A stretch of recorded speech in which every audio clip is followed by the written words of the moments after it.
Welcome to the Haunting Hour. Let's enjoy the story. The village of Oakhaven was a place forgotten by time. It was as if the world had moved on, leaving this small settlement to fend for itself against the encroaching darkness. It huddled beneath the oppressive shadow of the whispering woods, a place of twisted trees and unseen eyes. The forest seemed to breathe, its whispers carried on the wind, filling the air with an eerie sense of foreboding. The sun rarely broke through the dense canopy, leaving the village in an eternal twilight. Days and nights blended into one another, creating a timeless, almost dreamlike state that was both enchanting and terrifying. The air was always heavy, thick with the scent of damp earth and decaying leaves. The ground was perpetually moist, and a thin mist often clung to the village, adding to its ghostly atmosphere. Fear was a constant companion. It was palpable, a living entity that seemed to wrap itself around the villagers, never letting them forget the dangers that lurked just beyond the tree line. It lingered in the eyes of the villagers, their faces etched with a weariness born of living on the edge of darkness. Their expressions told stories of sleepless nights and endless vigilance. The villagers whispered of the forest, their voices hushed and fearful. They spoke in tones barely above a breath, as if the very trees had ears and would punish them for their words. They spoke of things that went bump in the night, of shadows that moved with unnatural speed, and of figures that seemed to melt into the darkness, only to reappear where least expected. And of the chilling cries that echoed through the trees long after the moon had set. These cries were not of any animal known to them, but something far more sinister. They spoke of the Bone Keeper, the solitary figure who dwelt on the outskirts of the village, a man shrouded in mystery and fear. A man who trafficked in whispers and shadows. He was said to know the secrets of the forest, to communicate with the unseen entities that dwelled within. The forest was their prison, the Bone Keeper their warden. The villagers lived in a delicate balance, always aware that one misstep could tip the scales and bring the full wrath of the forest upon them. To protect themselves, the villagers performed ancient rituals passed down through generations. These ceremonies were meant to appease the spirits of the forest and keep the Bone Keeper at bay. Even the children, who should have been carefree, played their games with a sense of caution, never straying too close to the forest's edge. They had been taught from a young age to respect the boundaries that kept them safe. The village elder often gathered the young ones around the fire, sharing tales of the forest's history and the Bone Keeper's origins. These stories were not just for entertainment, they were lessons in survival. As dusk fell, the village would settle into an uneasy peace, each household lighting candles and lanterns to ward off the encroaching darkness. The flickering lights were a small comfort in a world dominated by shadows. On rare nights when the sky cleared, the villagers would look up at the stars, finding a moment of solace in their beauty. It was a reminder that beyond the whispering woods, a world of light and hope still existed. Ewan the Bone Keeper was a man shrouded in mystery. His name was spoken in hushed tones, a figure of both fear and fascination in the local folklore.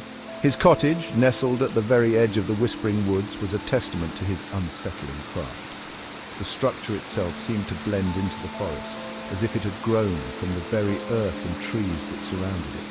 Bones, bleached white by the sun and polished smooth by time, adorned every surface. They hung from the trees like eerie wind chimes, clattering softly in the breeze, a constant reminder of the Bone Keeper's presence.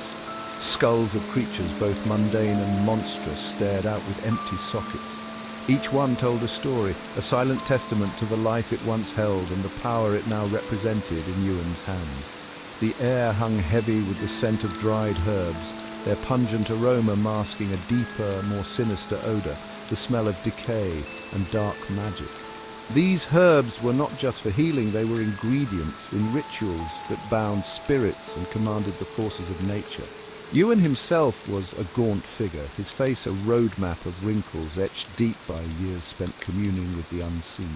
His hands, though gnarled and aged, moved with a surprising dexterity, weaving spells and crafting charms with practiced ease. His eyes, however, were startlingly clear, a piercing blue that seemed to see into the very souls of those who dared to meet his gaze. They were eyes that had witnessed countless secrets, eyes that held the weight of untold knowledge and power. He spoke little, his voice a low rasp that seemed to emanate from the shadows themselves. When he did speak, his words were measured and deliberate, each one carrying the weight of ancient wisdom and hidden truths. The villagers shunned him, their fear a tangible thing. They avoided the edge of the forest where his cottage stood, casting wary glances over their shoulders as if expecting the shadows to come alive and reach out for them. They whispered of his powers, of his ability to command the shadows and bargain with the creatures that lurked in the darkness. Tales of his dealings with spirits and otherworldly beings spread like wildfire, each story more fantastical than the last. They believed he held sway over life and death, his magic fueled by the very essence of the forest itself. To them, Ewan was not just a man, he was a living legend, a guardian of secrets that were better left undisturbed. His presence was a reminder of the thin veil between the world of the living and the realm of the spirits, a veil he could pierce at will. Isla clutched her shawl tighter around her shoulders, her small frame trembling with a mixture of fear and desperation. The wind howled through the trees, carrying with it the whispers of the forest, as if the woods themselves were alive and aware of her presence. The chill of the approaching night seeped through her thin clothing as she made her way towards the edge of the whispering woods. The forest loomed ahead, dark and foreboding, its ancient trees casting long shadows that seemed to reach out and grab at her. Each step she took towards the Bonekeeper's cottage was a victory over her terror. Her heart pounded in her chest, each beat echoing in her ears like a drum, urging her to turn back, to flee from the unknown dangers that lay ahead. Her brother Thomas was dying. The thought of losing him was unbearable, a pain that cut deeper than any physical wound. A wasting sickness had gripped him, draining the life from his once strong frame. His skin had turned pale, his eyes sunken, and his breath came in shallow, laboured gasps. The village healer had exhausted all his remedies, his potions and poultices useless against the unseen force that consumed Thomas from within. The healer's frustration was palpable, his eyes filled with helplessness as he watched Thomas slip away. There was only one hope left, a desperate gamble whispered by the dying embers of the fire. The Bonekeeper.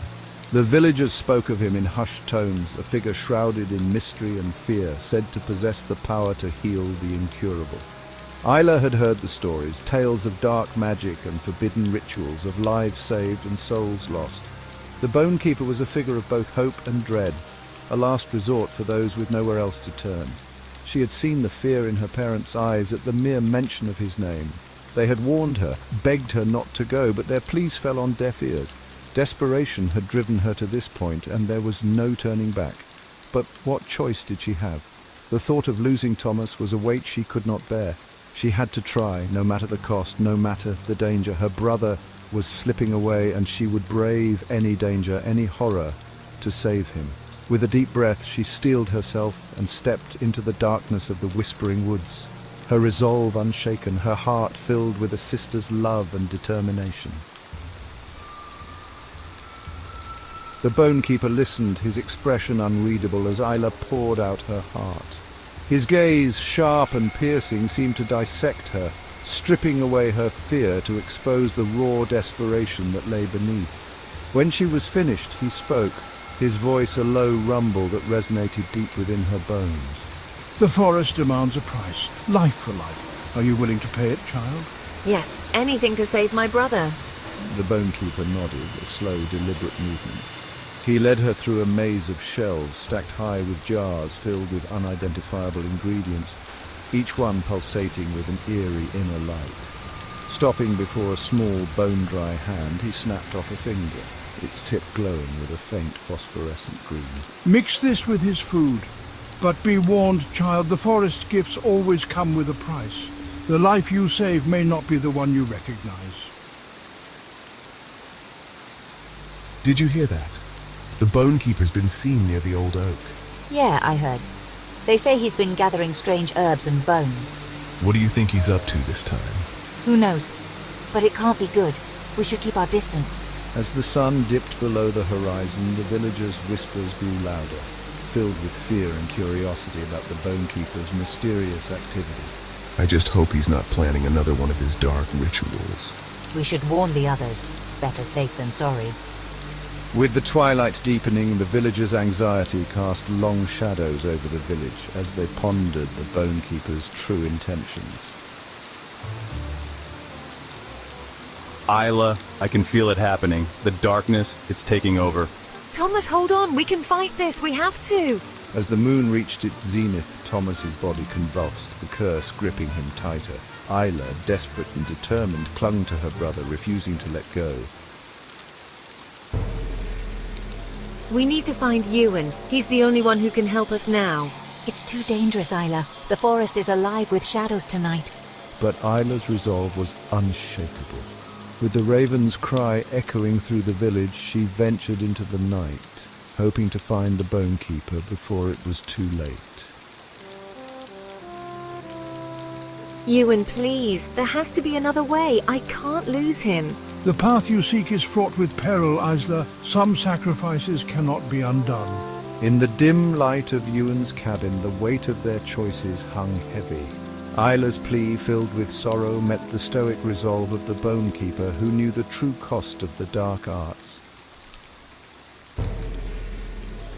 The village would never be the same. Whispers of the curse lingered in every shadow, a haunting reminder of the night when desperation met the darkness.